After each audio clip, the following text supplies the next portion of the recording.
వీడియోల కోసం మా అమరావతి గళం ఛానల్ని సబ్స్క్రైబ్ చేసుకొని బెల్ ఐకాన్ నొక్కండి. నా పేరు సులోచన అండి.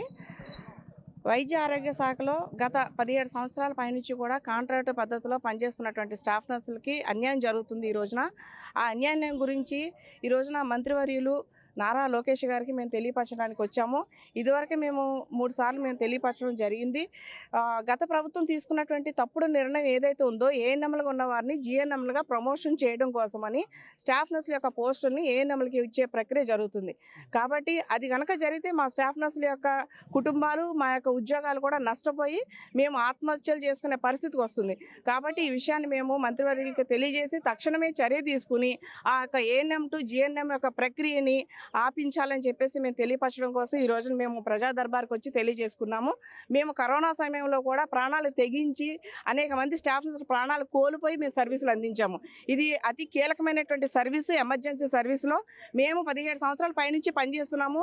మేము రెగ్యులర్ అవుతాము అనేటువంటి ఆశతో మేము ఉన్నప్పుడు ఈ యొక్క ప్రభుత్వం గత ప్రభుత్వం ఏదైతే తీసుకుందో నిర్ణయం ఎక్కువ మొత్తంలో గ్రామ సచివాలయాల్లో ఏఎన్ఎంల పోస్టులను తీసుకోవడం ద్వారా వాళ్ళని ఎక్కడ కుదించాలి, ఎక్కడ వాళ్ళని మెర్జ్ చేయాలని చెప్పేసి ఒక కుట్ర పన్ని అధికారులు కానీ ఇంకా ఇతర సంఘ నాయకులు కానీ కొంతమంది కడుపు కొట్టి కొంతమందికి పెట్టాలని చెప్పి ఒక దుర్మార్గమైన చర్య చేస్తున్నారు.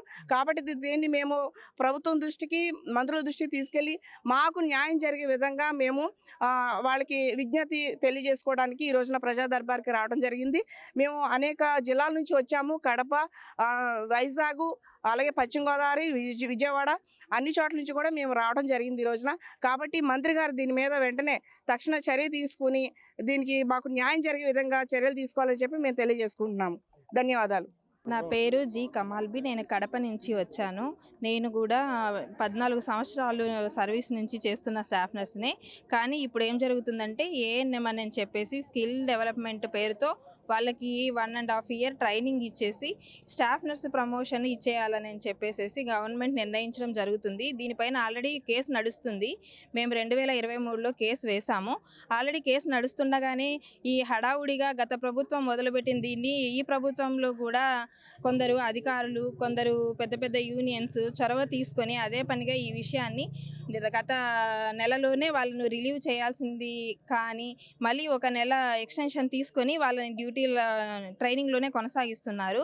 కానీ ఇప్పుడు వాళ్ళకి ప్రమోషన్స్ ఇస్తే కనుక మేము 17 సంవత్సరాల నుంచి కూడా చేసే వాళ్ళు ఉన్నారు. మా వయసు అయిపోయింది, కాంట్రాక్ట్ స్టాఫ్ నర్సెస్ ఏజ్ అయిపోయింది, సర్వీసెస్ మాది చాలా 17 సంవత్సరాలు కూడా కంప్లీట్ అయిపోయింది. కానీ ఇటువంటి మా పోస్టులు ఏ రోజైనా కానీ మాకు ఉన్నాయి, మాకు ఏ రోజైనా కానీ ప్రభుత్వం ఇస్తుందని చెప్పేసి మేము వేచి ఉన్నాం చాలా ఓపిక్గా. మేము ఏమైనా కానీ ప్రభుత్వానికి వ్యతిరేకంగా చేయడానికి మాకు ఎమర్జెన్సీ సర్వీసెస్ కాబట్టి పేషెంట్లు ఇబ్బంది పడతారు కాబట్టి మేము ఇటువంటివి ఏవి చేయడానికి వీలు లేకోకుండా మేము ఓపిక్గా ఉన్నాము. కానీ గవర్నమెంట్ ఇప్పుడు మా నోటి దగ్గర భోజనాన్ని పక్కన వాళ్ళకి పెట్టాలని ఉంది. ఇప్పుడు ఏఎన్ఎంకి ఈ స్టాఫ్ నర్స్కి ప్రమోషన్కి ఎటువంటి సంబంధం లేదు.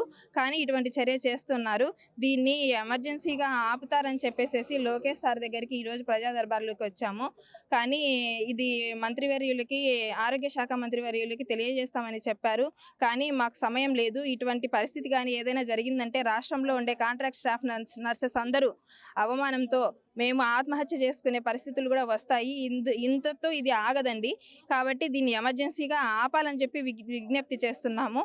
ఎందుకంటే మేము బీఎస్సీ నర్సింగ్, జిఎన్ఎం నీట్ అర్హతతో మేము వస్తున్నాం స్టాఫ్ నర్స్ ఉద్యోగానికి. అది కూడా అందరం కలిసి MSc nursing, BSc nursing, staff nurse అందరూ కలిసి స్టాఫ్ నర్స్ ఉద్యోగమే చేస్తారు. కానీ ఈరోజు ఏఎన్ఎంను తీసుకొని వస్తున్నారు. ఇదే కానీ ప్రభుత్వానికి న్యాయమైన చర్య అని అనుకుంటే మాకు కూడా 2 సంవత్సరాలు ప్రభుత్వమే ట్రైనింగ్ ఇప్పించేసి బ్రిడ్జ్ కోర్సు, డాక్టర్ కోర్సు చేయించాలని చెప్పేసి మేము కూడా అభ్యర్థిస్తున్నామండి.